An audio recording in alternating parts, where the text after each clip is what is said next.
Hello, hello.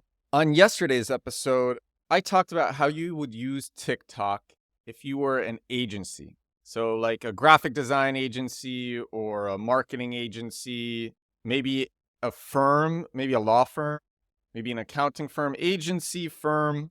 Yesterday's episode, I talked about how you would use TikTok, just a very easy way, low-hanging fruit way to use TikTok if you were an agency or a firm, but specifically an agency. I think if you were a firm, it could be slightly different. Man, my mind is spinning with ideas. And on yesterday's episode, I also said that the method that I outlined would work well for software startups. I was thinking about that more today. And while I think it would work well for software startups, especially given that the cost is so low, I wanted to come up with a really solid strategy for how to use TikTok if you were a software startup.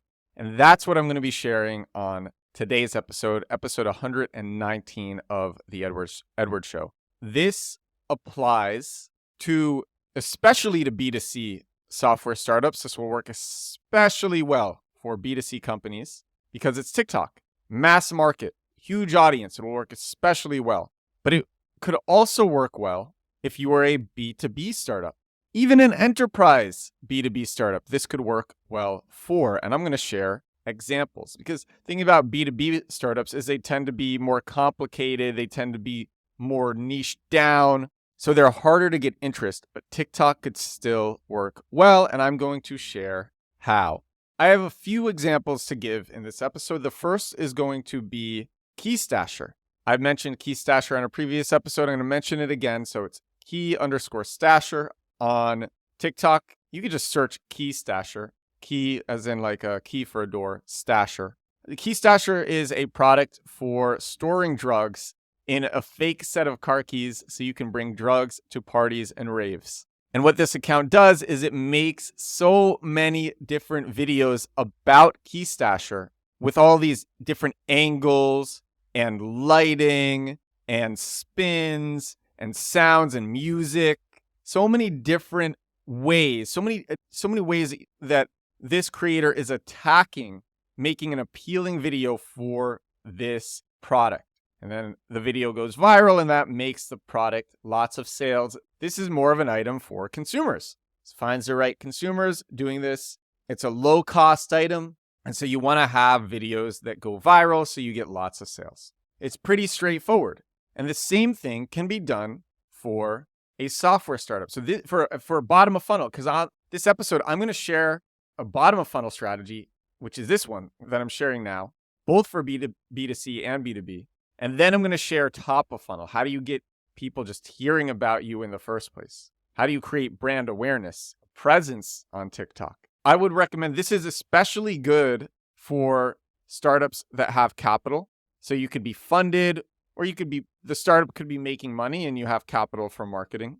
And it doesn't have to cost a lot. I'll talk about how to do it at the end. How to do it if you want to outsource it so the founders aren't doing this themselves or a single founder not doing it himself or herself. This Keystasher example number 1 is pretty good. You are just attacking marketing from all angles. You could put up a video a day. You could reuse footage and you're just trying to make the best, most viral videos that you can. As you keep on making videos for this product, the TikTok algorithm figures out who likes this product, who resonates with it. And the more you make videos, the more views your videos get. So as you're getting better at figuring out how to make these marketing videos for your software product, you're also accumulating viewers who think the product is interesting.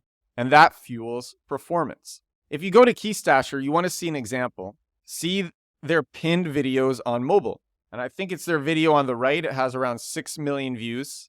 It's using a catchy sound. That one went very viral. It made a lot of money for the product. And this would work for a digital product. You could be showing the product on a laptop. You could be showing the product on a phone.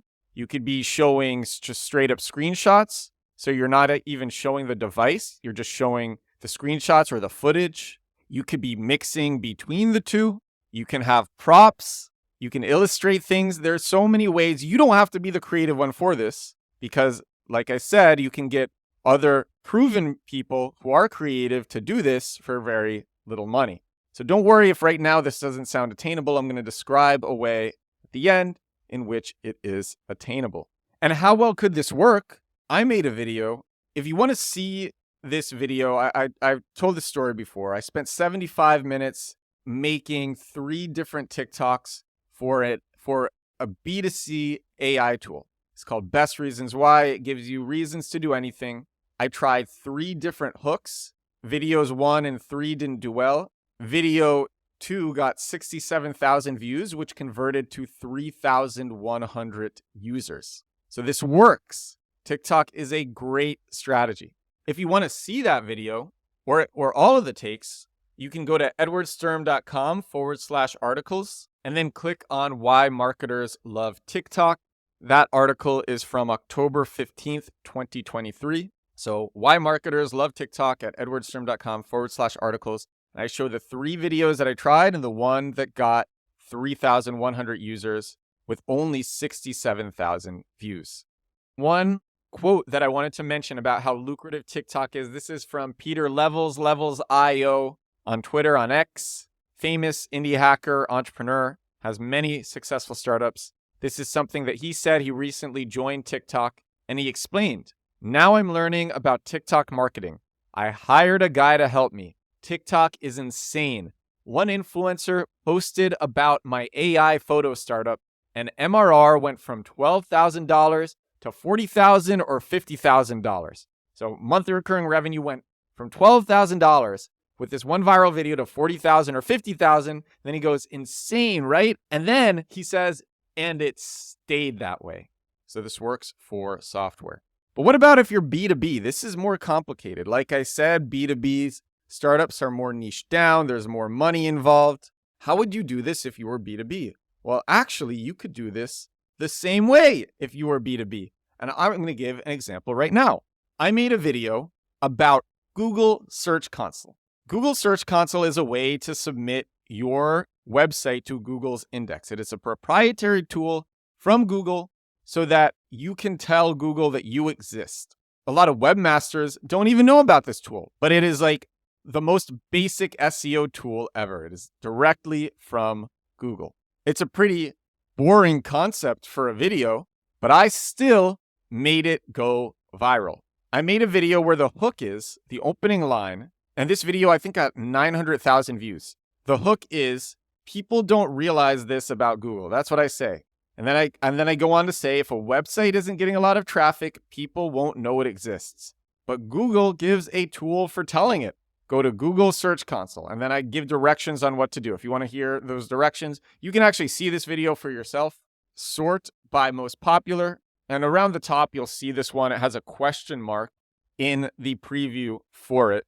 It has a question mark, and you can view the video there if you want to see it. The quick way to set up Google Search Console is just register your site with it, and then you have to manually submit your homepage URL into the submit URL field. And I don't say this in the video because it would make it too complex, and then the video wouldn't have done as well. But afterwards, you should submit your sitemaps to Google Search Console, and if you don't have sitemaps, you should generate them. And if you don't know what a sitemap is, it's just basically a list of all the URLs on your website that you want Google to see. That's the 5-second how to use Google Search Console. That's a tangent. Anyway, I made Google Search Console go viral. Let me tell you how well this worked. Someone commented, I don't know why did I save this. This is the comment. I don't know why did I save this. I literally don't know anything about websites and I don't have one. So what this video did is it expanded reach for the product for Google Search Console, and people who actually care about it are more likely to see it because you have a viral video about this. You can do this, or this can be done from attacking these videos at all different angles using the Keystasher drop shipping method, where you just keep on putting up videos attacking the marketing in all different ways. So this is the bottom of funnel approach to promoting a software startup on TikTok. This is the bottom of funnel approach. Top of funnel. If you are going to do one of these approaches, you should do bottom of funnel. But if you have the budget, and the budget will not be a lot, you could also do top of funnel. So for this, you would create, for the first one, you would create a profile with the name of your startup. and a description for what your startup does, and a link to it. You can only put links in the bio once you've surpassed 1,000 followers. So you could put a link in the description or something. But if people can Google your startup's name and you have a description, people will be able to find you. So that's a profile. That's what you would set up for bottom of funnel. And now for top of funnel, you would name your profile your product plus your niche. So we have a product in EdTech called Reverb. So maybe our product would be called Reverb Education or Reverb Chat. It's reverb.chat. That's the homepage. So reverb.chat education. Maybe that's what the profile would be named. And then for the description, you would actually you would copy the same description from the bottom of funnel one. You want to bring awareness to your product. But this is a more top of funnel approach. It's easier to go viral with this, as you will hear, much easier, but you're not talking about your product directly in the videos, so you will get less conversions. But over time, people will come to think of your niche, and then they will think of you. You will create what is called top of mind awareness. People will think of your niche, and they will think of you. And the example that I'm going to give for this is the example that I gave in yesterday's episode. It's a viral marketing agency called Fuck Jerry. On TikTok, their handle is @FJerry. They can't say the word fuck, so they just do F Jerry on TikTok. They're a viral marketing agency. What they do is they just rip other people's viral videos. They don't even credit the authors of the videos, and then they post them. And wouldn't you know it, they go viral again. And that's their strategy. They have 4.3 million followers on TikTok, and they very consistently go viral. Now, what you would do is the same thing that you would do if you had a service-based company, if you had an agency. You would find the most viral videos in your niche from all platforms, rip them, and then put them on your TikTok, and they will go viral again. Because you're ripping them, you may have to put in some like low-level background noise or make a few cuts here and there. This could take a minute or two. The reason you do this is because TikTok doesn't like it when you copy other people's videos. This is on a new account, so it doesn't even matter. But the video is a lot less likely to perform well. So you want to, if you put a low-level sound that a human can't hear, but that like TikTok's detection algorithms notice, my guess is you would be in the clear. Or if you made some cut and put in like flip the video horizontal, you could be in the clear. Again, you can also be taking landscape videos as well as portrait videos. F Jerry on TikTok takes both and gets a lot of views with both. So you take you rip the most viral videos in your niche. You're consistently going viral in your niche. These videos are validated. You know they're super likely to go viral because they've gone viral before. And you just keep on uploading bangers. And when people think of your niche, they think of you. They might not think of your product use cases and think of you, but at least they're thinking of your niche, and this gets them into the funnel. So this is the top of funnel approach, and this one is very simple. So much more simple than the bottom of funnel approach, but the bottom of funnel approach is a lot more likely to convert. Top of funnel marketing is important, and this is an easy way to establish a presence on TikTok. All right, so how much will this cost? Oh, wait, before I get into how much will this cost, I want to just say the other benefit is these are faceless channels. You are not depending on building an influencer or on using influencers. Because these are faceless channels, when you sell your company, these channels can be sold as well. You're not building yourself as the founder into an influencer to get users. You are making the company the influencer. So when you sell the company, that's the brand, and you can sell the TikToks as well. So these things can be sold. This part of the funnel can be sold, can be acquired. How much will this cost? I would bet you could do this for $1,000 a month per channel. So $1,000 a month for the bottom of funnel approach and $1,000 a month for the top of funnel approach. If you have the capital, do it for both. If you don't have as much capital, do it for only bottom of funnel. And if you're really bootstrapped and it's just you, then do it yourself for bottom of funnel. But if you have capital, here's how you would do it for such a low price. Because $1,000 a month for this, that's a very low price. I've established a pretty decent following on TikTok now. I have 67.5 thousand followers. I'm growing at a healthy rate. And a lot of talented teenagers message me asking me how they can monetize their channels. And they have channels across all sorts of niches, and they don't know how to make money with them. A lot of them are just ripping content that they know will perform well because they have good taste for what will perform well. Others are just making silly videos. They don't know how to monetize those silly videos, but they have a taste for what will perform well. And that's really important. Really, really, really important.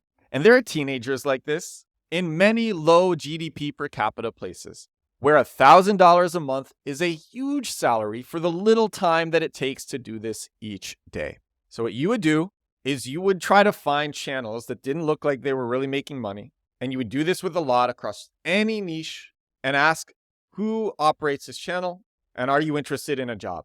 That's it. This sounds overly simple, and it's really simple. Or you could come to me and ask me to hook you up. There are probably more efficient ways to get these creators into a pipeline to find them. But I think just DMing different channels where the videos are consistently doing well and it doesn't look like they're selling anything. If it looks like they're not selling anything, it's probably because they're not and they don't know how to monetize. And so you just message these channels, hey, want a job? And then they'll be like, yeah. And you'll be like, where are you based? They're based in the United States. It'll probably be too expensive. If they say Brazil, if they say Bulgaria, if they say Ecuador, if they say Albania, you'll be more in luck. They might say somewhere in Southeast Asia. Either way, shoot your shot. For a lot of teenagers, getting paid $1,000 a month to make TikToks and not even spend that much time on it, they'll be happy. And as the strategy continues to work, you can pay them more. And the strategy will work.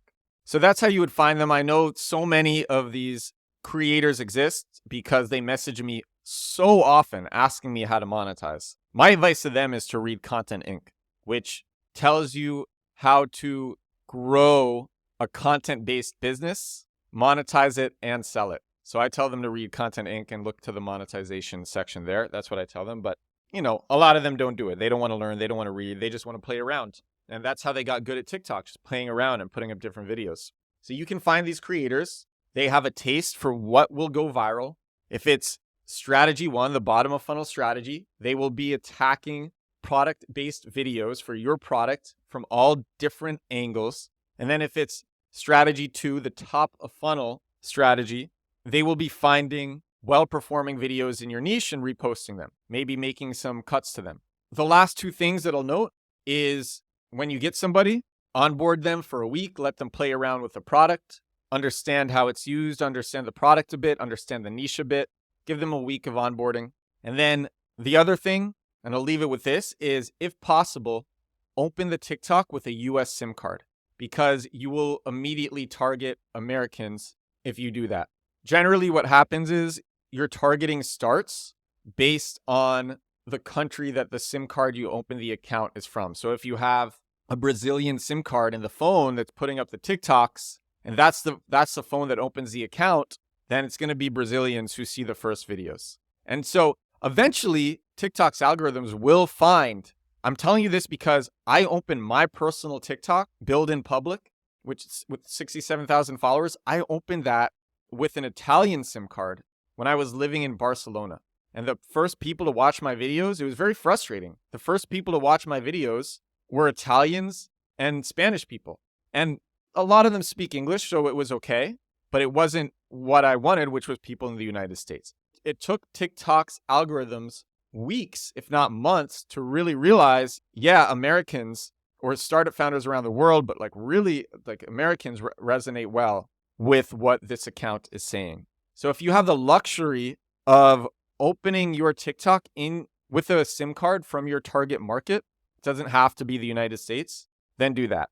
All right, so this is my masterclass on how to do TikTok with a software startup. Like I said, you can do it. It works really well for B2C and you can do it with B2B. This is episode 119 of The Edward Show. This is my daily growth hacking, growth marketing podcast. Do them every day. It shocks people. I wish you could see the face when I tell people. They're like, 7 days a week? I'm like, yeah. They're like, that sounds like a lot. And I'm like, a lot of value. I have so much fun doing these. Thank you so much for listening. I will talk to all of you again tomorrow. Bye now.